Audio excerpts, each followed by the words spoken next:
Parketi valimisel tuleks alustada sellest, et otsustada paigaldusviis. Kas on see ujuvalt paigaldatud parkett või liimitud parkett. Kumbki ei ole hea ega halb, küll aga mõnes olukorras on üks või teine sobilikum. Kalasaba parketti paigaldatakse üldiselt liimituna. Täna on ka valikus parkette, mida on võimalik ujuvalt paigaldada, kuid meie Livenis oleme lähtunud põhimõttest, et kui investeering on juba seda väärt, et valida endale kalasaba, siis tuleks see ka maha liimida, siis saab parkett toast tuppa jätkuda ning ei teki katkestuskohti siseuste all. Ühelipilise parketi puhul on võimalik see paigaldada nii ujuvalt kui ka liimituna. Suuremates korterites on soovitus parkett maha liimida, et vältida poole koridori peal olevaid katkestuskohti, mis on vajalikud parketi ujumiseks.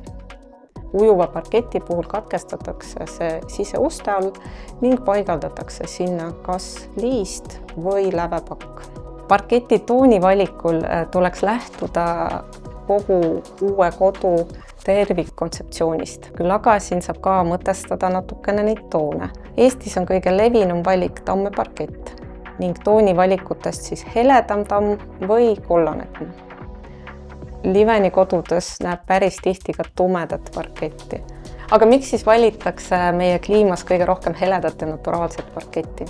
Hele on üsna loogiline valik, kuna Eestis on päris mitu kuud pimedat aega.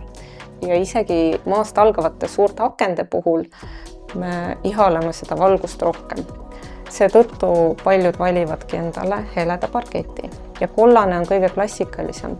Naturaalne tammeparkett mõjub soojana, kodusena ja meeldib paljudele.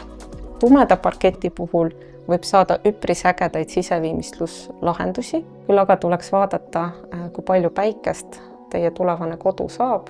Ning tumeda parketi puhul on oluline ka see, et tolmu tuleb natukene tihedamini pühkida.